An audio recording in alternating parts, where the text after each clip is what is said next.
Hey everybody, welcome back. We're gonna finish up today. Um, this might be a one video day. It might be two. I guess you'll know before me because however many videos are posted. All right. um, Today's theme. This is the Compute 353 Apology Tour. These are things that I am not going to spend enough time on, but it is what it is. Okay. um,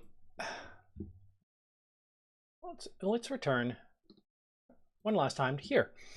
Of course, we've spent, well, all of our semester in here, most of it in here even. These matter. And I would argue that they matter in a way that is about communicating to other people. What question are we really asking? Why does it matter? What's the goal? Who cares? And then what did I find? In a way that can be understood by whatever person needs to know.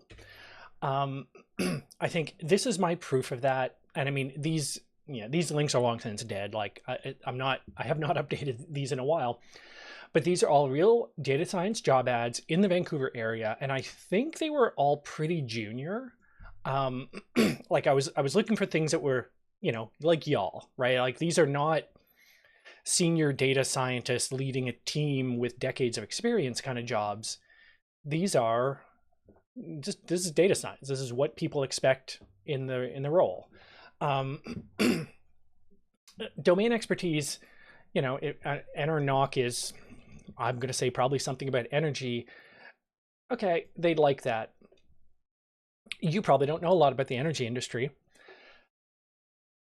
but passion for the energy domain, what you can do is talk to the people around you that do, and gain that expertise by communicating.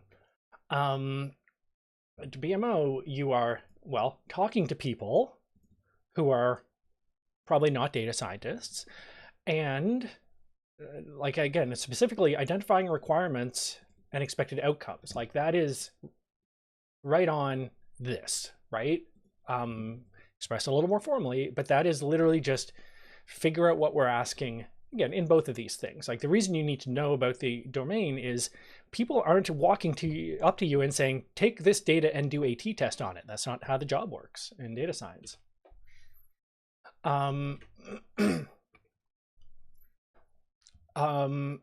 Non-routine business problems. Again, gather and refine specifications. Very much the like, take our vague description of what is needed and figure it out.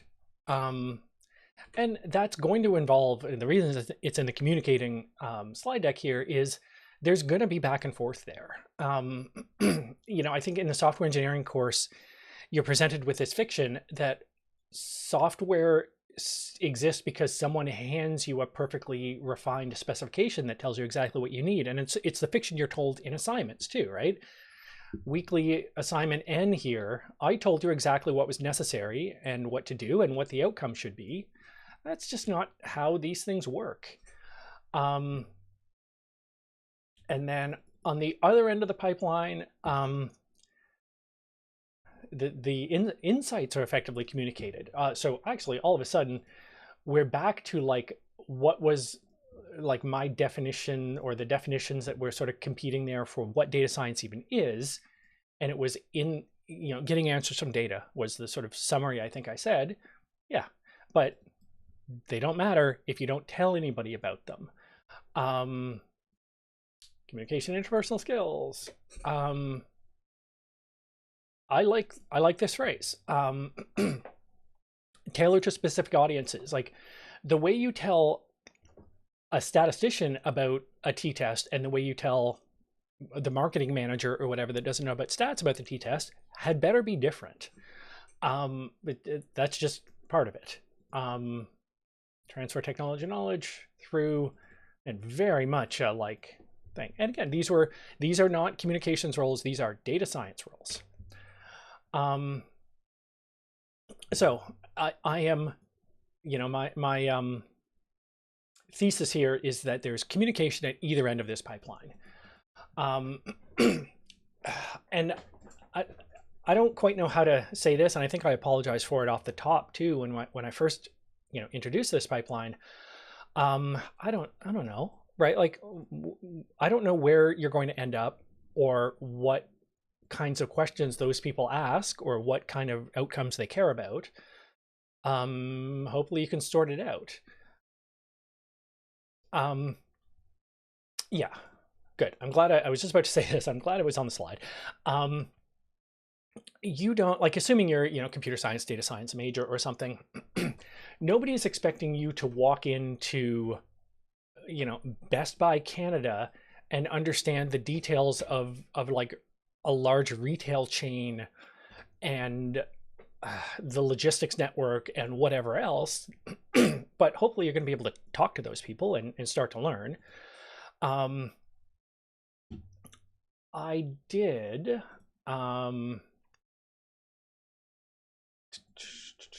where is it here? Yeah, this bit.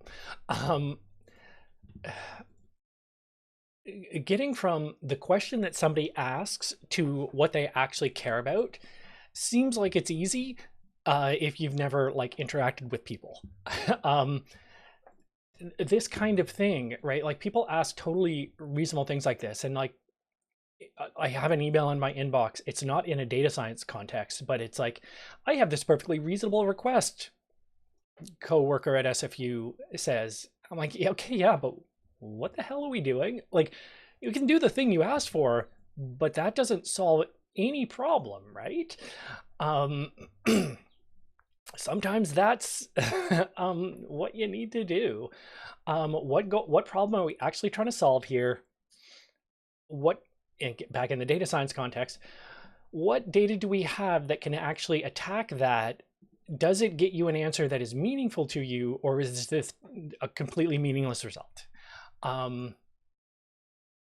Again, this is a totally normal question to ask, because we have some domain expertise and we know some stuff about SFU and GPAs and stuff, and who might be asking this question. Like, you can guess who might be asking this question. And they're not done asking the question yet, right? And this can be frustrating for everybody involved, but it's just part of it. There's no point in asking a question that, or there's no point in answering a question if that answer is worthless. Probably sort that out. And again, it's going to mean a certain amount of domain expertise and a certain amount of interpersonal skills. It's part of being a data scientist. Okay, how can so I'm thinking of a former student. I'm just looking for a way to tell the story without possibly doxing anybody. This student exists, that's easy, but is in a data science role after being a data science major, like an SFU, BSc data science type of thing. And I don't think is the most technically skilled student I've ever taught, but they love her at desirable job that she got, because I think they're good at just talking to people and saying, okay, well, I can do this, and here's what that means. And I think this is going to be a huge career win.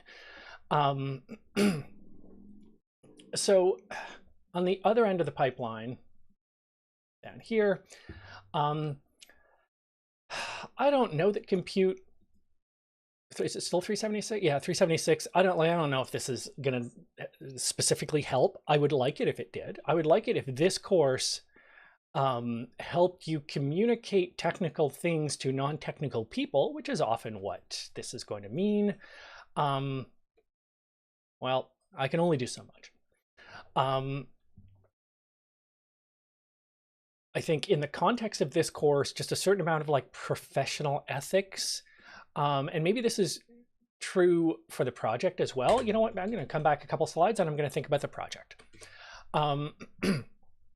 On the project, you get to decide the question, right? There's no client, I don't care.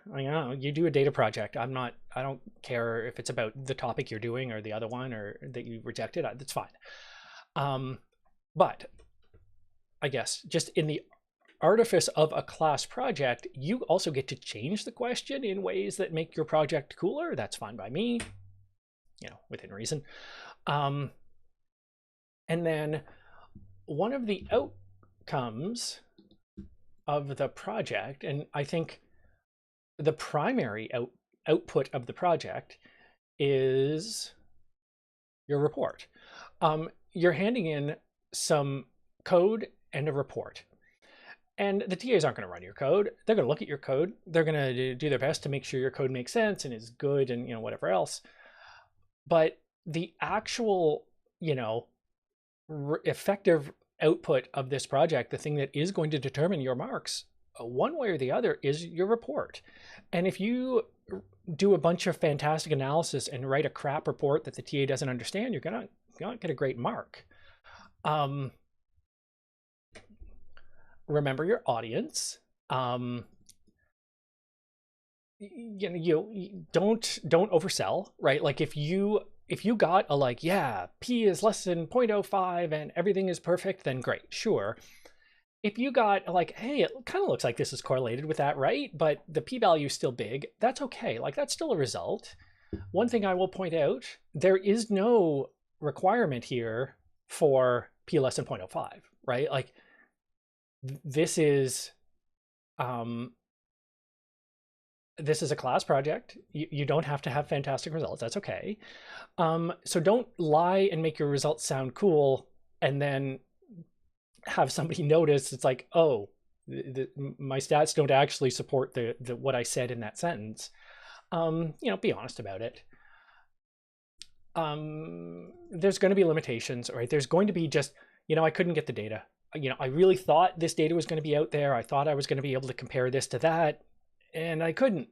But what I did instead was I found this other data that I think is related, and what I found is that a similar relationship exists. So I think I was on the right track, and well, yeah, in your report, did I suggest future work? You can always say, yeah, if you had more time. And what? So that might be, if they hire me, if I get the job and I have the non-public data to work on as well, then I think I could do it. You get to speculate, right? But that's okay. And like I said, the way you explain that to a non-technical, senior manager or whatever versus the senior data scientist is going to be different, right? The senior data scientist probably is okay with a p-value and an accuracy score and some details of your model and whatever else, and as are the TAs. If you're explaining to some manager that doesn't know those words, well, don't include those words and explain it in some other way. One of the things that, again, I have not spent enough time on, I talked about visualizing, I made you draw a couple plots here and there. There is some requirement for visualizations in the project. There's basic ways to do this, and Matplotlib, maybe with its friend Seaborn, is a good way to do it. I think Matplotlib does a lot more than we have reached for. A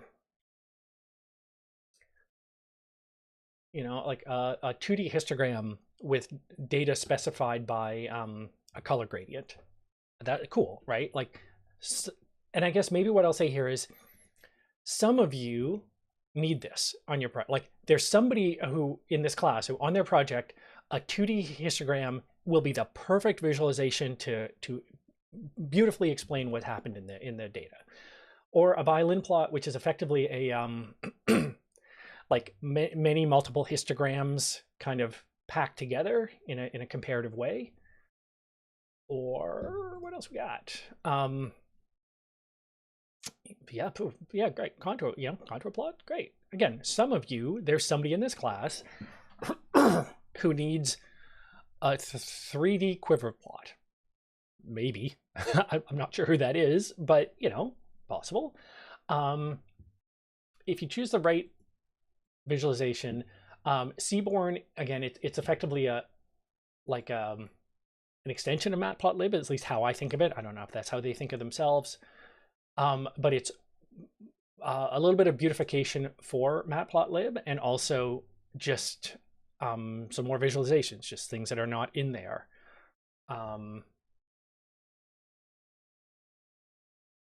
Yeah, sure, right? Again, somebody on their project, this kind of visualization will just perfectly explain everything. I very much like, so these two linked from the slides, the data visualization catalog, just a little more generic. I kind of like the search by function. And maybe it's because I don't think, like, I don't naturally think in visualizations. I think it's clear from my slides in the course, right? I naturally think in text, and I can produce a visualization if I have to. But maybe, like, if you think about the data for your project, um, you have some of you will have some kind of like, okay, but this part is bigger than that part, and it's important to demonstrate that difference. So I end up in this category, and then maybe it's this kind of diagram that I want. And then there's a bunch of like links to libraries that will do that style of thing. And then I kind of like a little better the Python graph gallery, just in a more concrete way, just because it is very much like, you know, okay, hooray, there's some JavaScript tools that will do this. I don't need those. I need the Python one.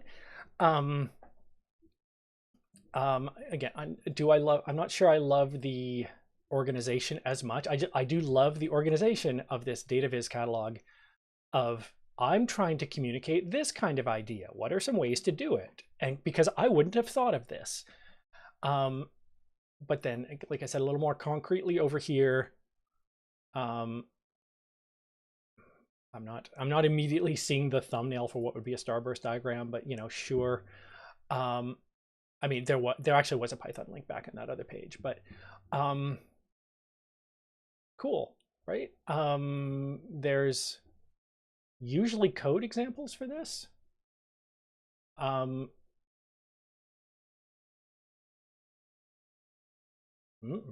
Good warning.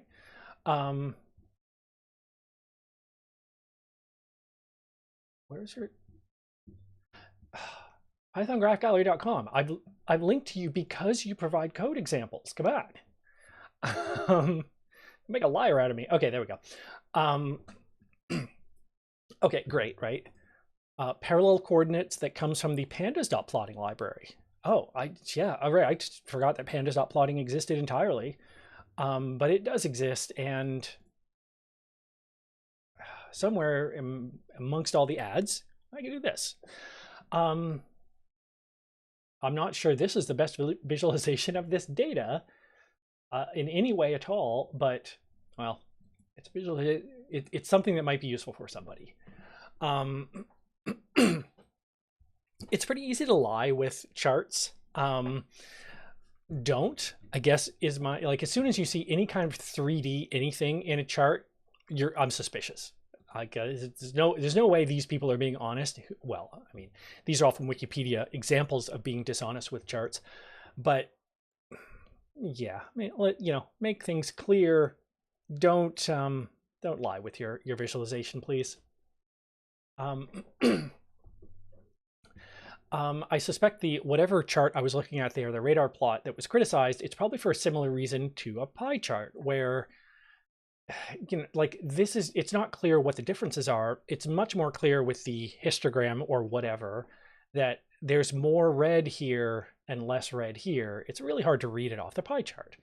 Again, choose a visualization well.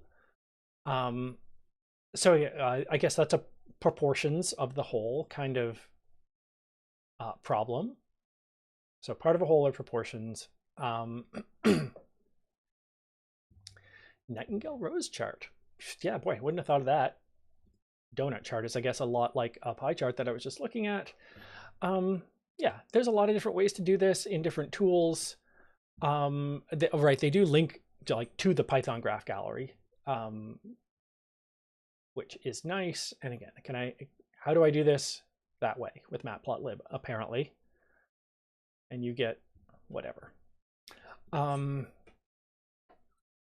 think it's worth spending some time in one or both of those sites for your project.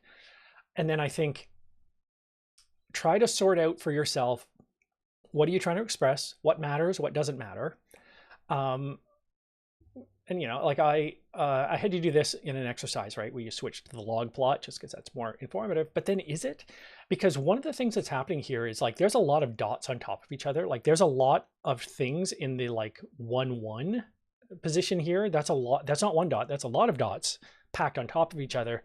Maybe I did want a 2D histogram here. Depending what I'm trying to express, some good labels and some good axes and stuff, but also the right core visualization is going to matter.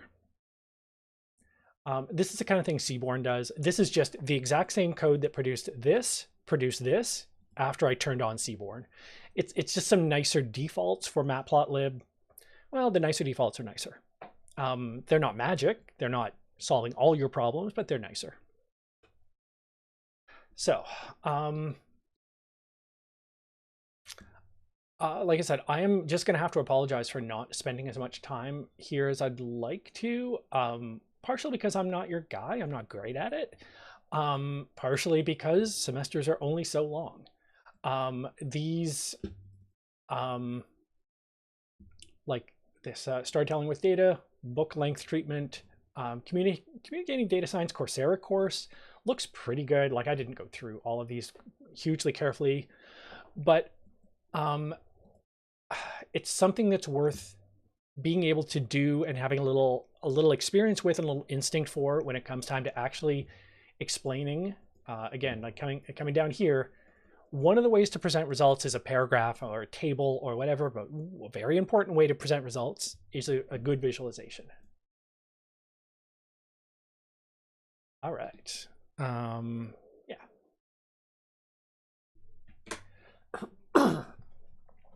So we'll continue the apology tour. And what have I not done? Like, what have we not done? And obviously, there's a lot of things that are data science that don't fit in a 13-week semester. It is what it is, right? Does this course title have the word introduction in it? But I feel like every course title could have the word introduction in it, right? Like Compute 4XX is an introduction to the more advanced thing from the 3XX course. It's just how it is, right? There's always stuff you can't cover in a course. You do your best to curate if you're teaching a good course. So we didn't talk about R. If you're a statistician, like if you're coming to this from the stats side of the world, R might be the way that you most like to interact with data. It's a programming language, yes, specifically designed for stats. It's a little more derived of stats tools, SAS and SPSS and stuff. Calling it a programming language is like technically true. It's a bad programming language. It's a good stats tool, right? If what you want to do is like represent an algorithm, you're going to have a bad time in R. If what you want to do is express data manipulation and data analysis, yeah, it's great at that. And I think if you're coming to data science as a programmer, probably Python is your tool. If you're coming as a statistician, probably R is your more favored tool. And that's fine. Like they're both perfectly good. I like Python better because I'm from that world. R is a very good data tool. Horrible programming language. Anyway, I might have liked to talk about Scala because it is used to influence Spark. I don't know if that's certainly not a big enough selling point to get it in this course, but it's a cool language anyway. There's a lot of visualization tools out there, things like Tableau, and like I guess one of the reasons that I might mention Tableau is they do have a Vancouver office, I'm pretty sure still. You know, SFU grads certainly work there or have worked there. I don't, you know, citation needed on the quantities, but they're out there.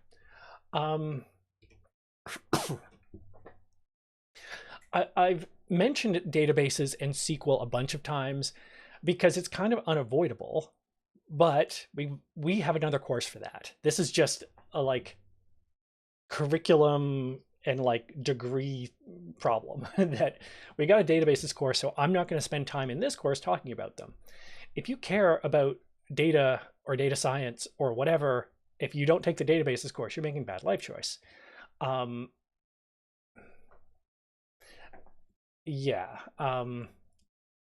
are much better at the I want only these columns or these rows. That's their stock and trade.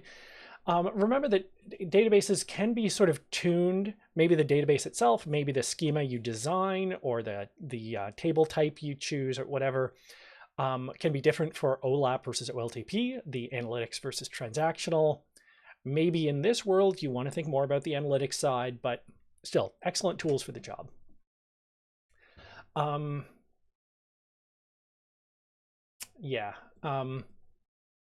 guess when I say that, yeah, I see the word database and I think relational database. They're not the only one, but they exist. So Spark can read a database table. Yeah, it's a full table read, but again, it will push predicates back. If you filter this Spark data frame, it will push that predicate back to the database if it can. And what am I looking at here? Oh, SQL, there it is. In pandas, that is not lazy evaluated, so it doesn't have that optimization option. You can give a full query and you can say, I want to select this and filter and where that, but only these columns, and then get that into a pandas data frame. Like that's very cool. And especially if that's where your data already is. These things are good. You might also, in a data science context, think about the non-relational databases, where NoSQL database basically means non-relational database parentheses modern. And there's a whole big story to be told there, but typically the NoSQL databases give up some of the ACID guarantees in exchange for scalability. So you can have a cluster of Cassandra servers or whatever. So I think, again, for this course, I would think of the NoSQL databases are a big data tool. If you have so much data that Postgres starts to be a problem, and you don't need to do the things that can't be done in these tools, you have a big data problem, and maybe one of the NoSQL databases, like Cassandra. Yeah, large volumes of data in a cluster. Prioritizes availability and scalability. Sure. CAP theorem being what it is, you got to choose. Those tools are out there. They're awesome. These tools are out there. They're awesome, depending on your problem. So, of the things we did talk about, you know, I think my goal for this course is enough of an introduction that you can get started and acknowledge that there's more to learn when the time comes. Like there's a reason we have an entire stats department, right? Like the 2 or 3 weeks that I spent is not all of stats, not even very close. Like even just, I am going to collect some data. How much data should I collect? Well, that's a good question the statistician can answer. There's also a reason we have a proliferation of machine learning courses. Certainly in this course, I tried to focus on data-ish things. Like, you know, I'm not concerned with large language models. That's a different problem. There's other tools out there. There's other ways to design a model and optimize a model. Talk about that. I love the big data world. I love these tools, and it's really I think they're really interesting. I think there's really interesting like systems to logic to problem trade-offs. I think a little bit of basic Spark in a couple weeks is good enough to get started. There are some things where, again, this data analysis pipeline was really my guide for what this course ought to be, but we're in a course. This, none of the data science problems that I've given you are real data science problems. They're course assignments. The understanding the problem, and I know I talked about this at the start. I gave you color data for the predict a color word because I could say red, green, blue color, and have you ever made a web page? You probably nodded and said, yeah, I kind of know how colors work in a computer. There's just 3 things, and off we go, right? You know what it means to have a temperature at a place on the Earth's surface, right? Like these are things I don't have to explain. The like marketing and forestry products and energy sector and whatever, that's not what we're talking about. It's not how I want to spend this course. I would also, like, deep in my heart, I would love to give exercise 8. I've got this data. I kind of want to know if this happens. Like, that would be a much more realistic question, but then I would just spend hours in the lab trying to talk you through the like, oh, but what about that? Have you looked at this? And then you would say, but what's the right answer? What should I do? And that's not a great, that's gonna suck. But it's maybe more realistic, right? Like the not really well-defined problem. And okay, like, hey, is there anything cool? Probably you'll get a better problem statement than that, right? But, well, maybe not. Maybe there will be a certain amount of like, hey, I think there's some relationship between this stuff and that stuff. And you have to figure out what those mean and what that relationship might be and where to look for it and whatever else. And yeah, in the project, you get to decide. So implicitly, part of the project, you have to come to an understanding of what the question is, but you're doing it with yourself. You get to have a discussion with yourself and sort out, well, what do I want to ask and what kinds of questions can I ask with this data and what sort of conclusion might I come to? Getting data, again, just practically so annoying. Anything where you have to gather the data,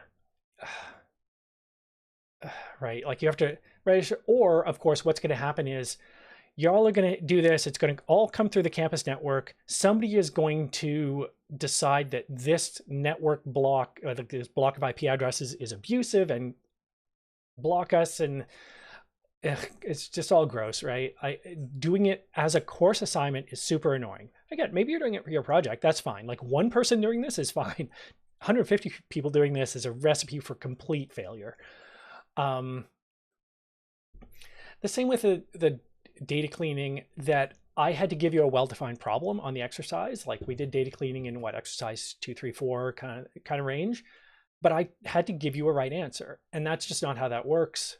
Some of you will have this on your project, not all, certainly. But it's all right.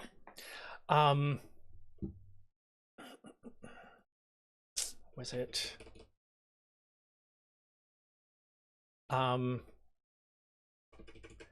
Wherever the thing is, somewhere there's this link that like, oh, cleaning your data is 80% of the data science problem or whatever. Yeah, sometimes it is. And we didn't spend a lot of time on it because the whole like real data cleaning problems are inherently poorly defined.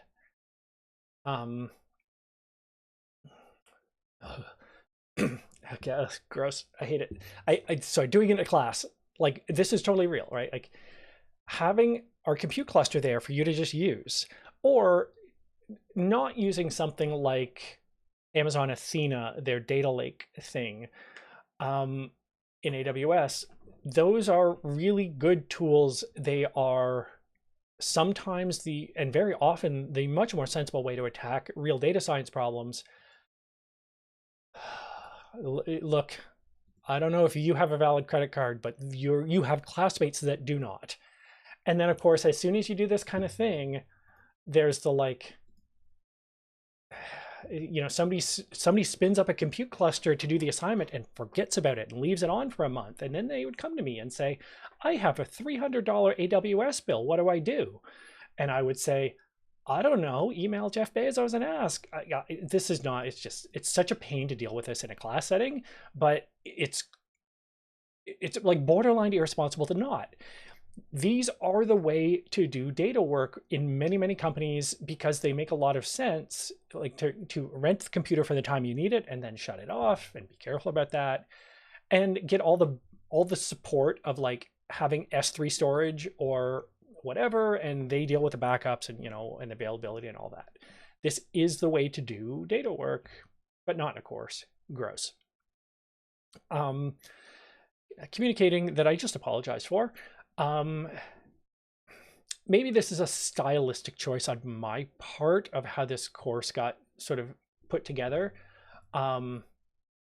We didn't explicitly talk about communicating other than today. There's a little bit on exercise 12, but it's super, super important. It's maybe the most important part, but maybe it's a different course.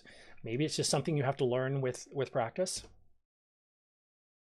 So I'm going to finish here with this. I've been asked, like, I've had a query that's like, hey, we should create a second data science course. We can create a 453 or whatever. And I have resisted that with the assertion that we already have an awesome data science program, even just within computing, ignoring the SATS department and whatnot, because we have a great group of people who do this stuff and they offer really cool courses. Again, if you're not taking databases, something wrong with you. I think these are still the right course numbers. I don't think these have changed out from under me. But we have a distinct machine learning course. We have a distinct deep learning course. Data mining, like we have one of the top handful of data science research groups in the world. If you don't take data mining at SFU, what are you doing? You need to learn from these people. They're amazing. People like Fred and Anoop and Angel that do computational linguistics, and again, God, great computational vision group. And Sheila Carpendale's visualization course is awesome. That's I don't think it's offered as undergrad, although a clever undergrad that came along and asked for permission would probably be looked upon kindly. IAT has more hands-on visualization courses. I have no idea if you're going to have those prerequisites, but it's your problem. Stats is a problem for me. I hate stats courses because I don't want, deep in my heart, I don't care about proving theorems about the t-distribution. At least in this context, in the context of the data science instructor, I care about using stats techniques to analyze data and come to correct conclusions. And those are not independent, but I feel like a lot of stats courses prove the theorem about the t-distribution and then move on. I have been told that this course is pretty hands-on, like, yeah, design of experiments, regression methods, introduction to categorical, yeah, this maybe. Citation needed. Honestly, if you're actually into analyzing data with stats, the social scientists are your go-to. Look at that description. Takes the mystery but not the magic out of quantitative research in anthropology and sociology. This course is really cool. I met the instructor in a like non-SFU context, and it was like, you offer what? What's the course number? Wait, let me email myself and remember to add it to the slide. Because for these people, like if you're a psychologist, like adding a row, like getting a data point is expensive, right? Like for something like the one where I made you collect the data, 7 or 8 or something. No, before that. Anyway, the one where you had to run the sorting algorithms, those data points are cheap, right? You can add another row to your data set in seconds, or you can get an arbitrarily large data set if you were just willing to wait overnight or whatever. If you're a psychologist, every data point is hard fought and, you know, involved conducting an interview or finding someone with some rare condition or whatever. Or in sociology anthropology, this could be like, well, there's only 20 data points because there's only 20 ancient civilizations that did the thing, right? Like, it's not like there's going to be more. So these people have really hard data problems to solve. And in some ways, you know, not naturally quantitative students very often. So I think these are bang up courses. Like, if you can get into one of these, if you're only going to take 3 credits of stats, I actually think the stats department is not your go-to. Anyway, that closes us out. So from here, yeah, we got a project and a final quiz that is equally weighted to the other ones. I will send out some details about that. What you actually need to care about is the project. That is what should be starting to occupy your mind. Friday Cecil Times will continue, and I'll see you there. Otherwise, bye.